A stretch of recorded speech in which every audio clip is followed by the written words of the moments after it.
Hepinize günaydın, hayırlı cumalar efendim. Kadıköy'deyim. Setimiz buraya yakın da bir iki banka işlemim vardı. O yüzden şimdi bankaya geldim. Banka kartım artık telef olmuş çünkü hiçbir yerde okunmuyordu. Yenisini çıkarttırdım.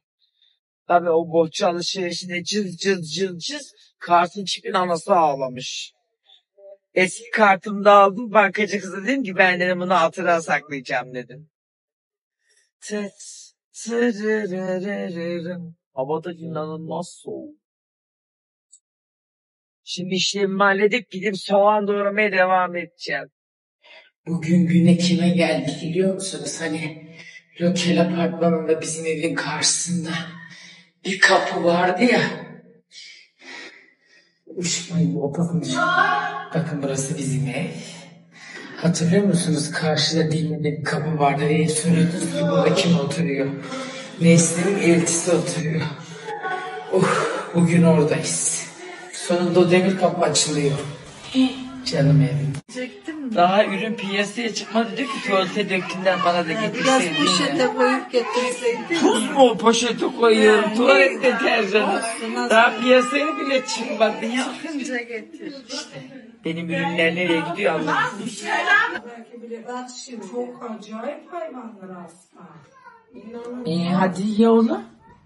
Bademi biz yedik de sen geri kaldın. Bak şimdi inecek oraya bak şimdi Kadir. Ha aşağı iniyor. Elini alıyor. Aa. Açacak anne. Evet yani. Gördün mü? Elif'e verse kabuklu yutar bak. Elif bak kız nasıl ayırdı. Aa. Kurban olduğum Rabbim. Buna verdiğin aklın birazını komşularıma vereyim. Bunlardan akıllı. Başlayacak akıl hep şeytanlığa çalışıyor ama neyse.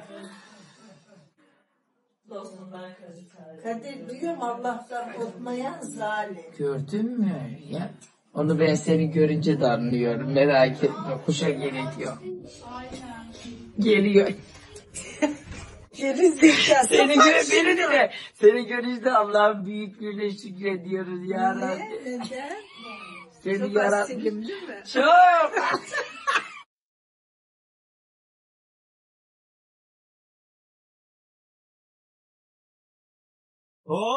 Mayda Hanımlar da buradaymış.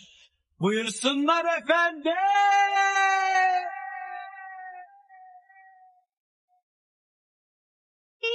الغزالة رايقة ما الناس الحلوة سايقة يا سيدي يا جمال وماله ضغط كتير عليك ما تقرب مني حبة أنا لسه شوية حبة طب وحياة المحبة مادام جيت جنبي خلاص